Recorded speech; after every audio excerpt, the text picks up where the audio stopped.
જીલોડ ગામે ભવ્ય પ્રવેશદ્વારનું લોકાર્પણ. આંકલાવ તાલુકાના નાનકડા પરંતુ પ્રગતિશીલ એવા જીલોડ ગામમાં આજે ગામના ગૌરવ સમાન ભવ્ય રજવાડી પ્રવેશદ્વારનું લોકાર્પણ હર્ષોલ્લાસ સાથે સંપન્ન થયું હતું. ગામના નિવૃત્ત શિક્ષક શ્રી ઉદયસિંહ ખોડાભાઈ ચાવડા તથા તેમના 3 દીકરાઓ શ્રી સતીશભાઈ, શ્રી સુરેશભાઈ અને શ્રી પ્રવીણભાઈ ચાવડાએ ગામના વિકાસ અને સુખાકારીને ધ્યાનમાં રાખી આશરે ₹10 લાખના ખર્ચે મુખ્ય માર્ગ ઉપર ભવ્ય પ્રવેશદ્વારનું નિર્માણ કરાવી ગામને અર્પણ કર્યું હતું. લોકાર્પણ પ્રસંગે ગામના સરપંચ પ્રતિનિધિ શ્રી રતિલાલ સોલંકી ભુવાજી, ડેપ્યુટી સરપંચ શ્રી ભગવાનસિંહ વાઘેલા, ગ્રામ પંચાયતના સભ્યો, રામદેવ પીર મંદિરના મહંત શ્રી કરસનદાસ બાપુ, બામણ ગામના સરપંચ શ્રી રાજેશભાઈ ચાવડા, પામોલના માજી સરપંચ શ્રી નટુભાઈ ઠાકોર તેમજ ગામના માજી સરપંચશ્રીઓ, નિવૃત્ત શિક્ષકો, દૂધ મંડળી અને સેવા સહકારી મંડળીના હોદ્દેદારો, ગામના વડીલો, યુવાનો તથા બહેનો મોટી સંખ્યામાં ઉપસ્થિત રહ્યા હતા. વિધિવત પૂજા અર્ચના બાદ રિબિન કાપી પ્રવેશદ્વારને ગામજનો માટે ખુલ્લું મૂકવામાં આવ્યું હતું. આ પ્રસંગે ઉદયસિંહ ચાવડા પરિવાર દ્વારા ઉપસ્થિત મહાનુભાવો અને મહેમાનોનું પુષ્પહારથી સ્વાગત અને સન્માન કરવામાં આવ્યું હતું. કાર્યક્રમ દરમિયાન ગામના સરપંચશ્રી સહિત ગ્રામજનોએ દાતાશ્રી ઉદયસિંહ ચાવડાનું સાલ ઓઢાડી અને પુષ્પહાર પહેરાવી વિશેષ સન્માન કર્યું હતું. અંબી યુવક મંડળ અને ખોડિયાર યુવક મંડળના યુવાનોએ પણ દાતાશ્રીને અભિનંદન પાઠવી ગામ માટે કરાયેલા યોગદાનની પ્રશંસા કરી હતી. આ પ્રસંગે ઉપસ્થિત મહાનુભાવો અને વડીલોએ પ્રાસંગિક પ્રવચનો આપી સમાજમાં સેવાભાવ અને દાનની ભાવનાને પ્રોત્સાહન આપ્યું હતું. કાર્યક્રમના અંતે શ્રી પ્રવીણભાઈ ચાવડાએ આભાર વિધિ વ્યક્ત કરી હતી. સમગ્ર કાર્યક્રમનું સફળ સંચાલન શિક્ષક શ્રી માધવસિંહ એસ સોલંકીએ કર્યું હતું.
હેલો.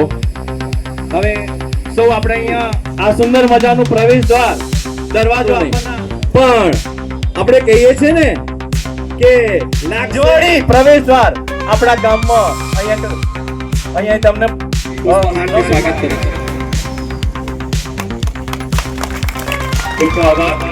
સાથે પામોલના સરપંચ શ્રી રાજુભાઈ આવે છે તો ગામ ધણી એ ગામનો પ્રથમ નાગરિક એમનું પણ ઉદયસિંહ ચાવડા પરિવાર સ્વાગત કરવા માંગે છે.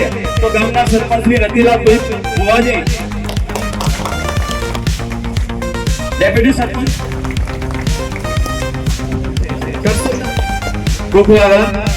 આપ સૌનું આ પરિવાર તરફથી દીર્ઘ દ્રષ્ટિ હતી આ આયોજન હતું. ફૂલ આપીને આવકારશે, પુષ્પહાર આપીને આવકારશે.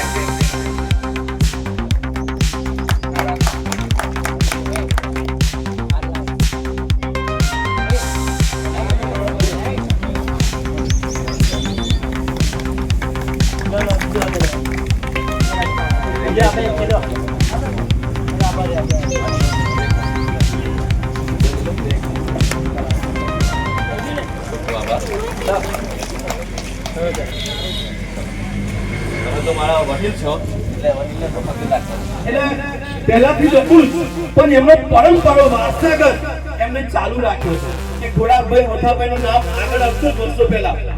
અને એમને એમના જે 4 દીકરા એના સૌથી નાના દીકરાએ ઉદયસિંહભાઈ અને એમના ત્રણેય દીકરાએ આજે સન્માન કર્યું.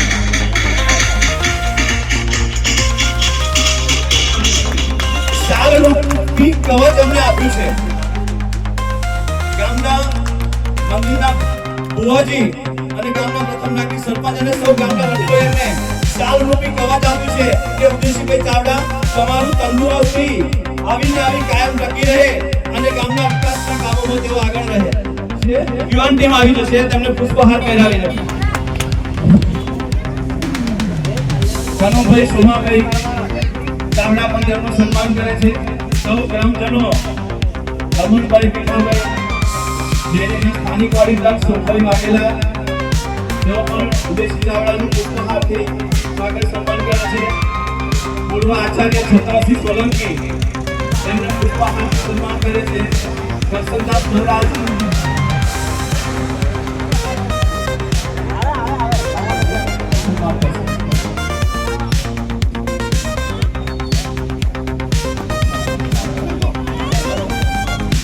ઉદયસિંહભાઈ ચાવડા વર્ષો સુધી શિક્ષક તરીકેની 7 વર્ષની સેવાનું સન્માન સ્વાગત કરશે, આશીર્વાદ મેળવશે.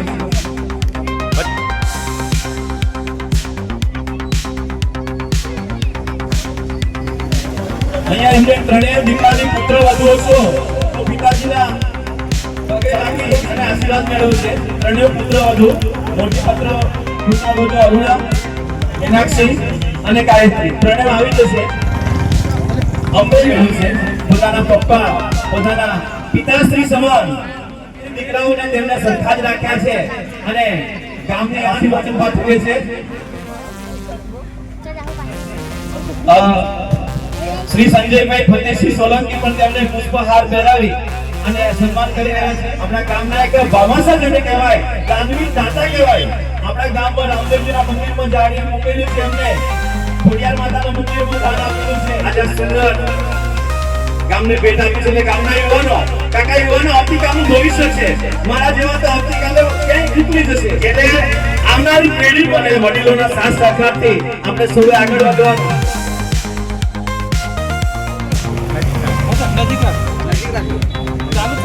સૌ ગામવાસીઓ તથા ગામના સરપંચી તથા માજી સરપંચ જોરદાર મ્યુઝિક ચોરી નહીં ને સાલા હું આવું કરવાની ઈચ્છા આવી એમની તો કઈ દિવસ એવો આવશે કે ભગવાન આપતા આવે અમને ભગવાને આપણને આયુષ્ય આપ્યું હશે તો આપણે એ બી સપનું તમારું પૂરું કરીશું એવું સરપંચ તરીકે કહેતા હતા. એવામાં ઉદયસિંહ ભગવાન રૂપે આવ્યા છે અને આ પ્રવેશ સ્થળ બનાવવાનું આપણે એમનું સપનું છે તો એમના છોકરાએ ને એમના વડીલોએ નામ રહે એવું એમનું પૂરું કર્યું. ગામને એવું કહું કે આટલો આપણે સરકાર આપો આવો સરકાર આપો તો ગામનો વિકાસ થશે ને આવો વેણશે તો આપણા જવાન પેઢી છે. જવાન પેઢી એવું કહું કે સંકલ્પ રાખો અને ભેગા રહી કામ કરીએ તો ગામનો વિકાસ થશે. કોઈ યારા વાત કરવાની જરૂર નહીં, પણ ગામનો જેટલો ટેકો હશે જેટલો આવા હક હશે તો હવે આગળ વિકાસનું કામ થવા લાગશે. નકર ગામનો વિકાસ નહીં થાય. પણ અમના છોકરાએ એમનો ધ્યેય હતો કે અમે કંઈક કરીએ. જે સુરેશનો એક ધ્યેય હતો કે મારે એવો દરવાજો વડવાય, એને હું કહું કે એને સરપંચ નહીં પણ એનો ઈચ્છા હતી કે જેદાર આવો હશે તો કે આપણે ગામમાં આવો પ્રવેશ ઘર પાડવો જોઈએ. તો આજે આ એમનું સપનું પૂરું કર્યું એ સુરેશના સાહેબ ભાઈઓએ અને એમના પપ્પાના માતાના લીધે આ એમનું સપનું પૂરું કર્યું. પણ એવું કહેવા માંગુ કે ગામમાં કેટલા બધા હે ભાઈ, બધાની ઈચ્છો હે ભાઈ, પણ આવો કંઈ કર્યું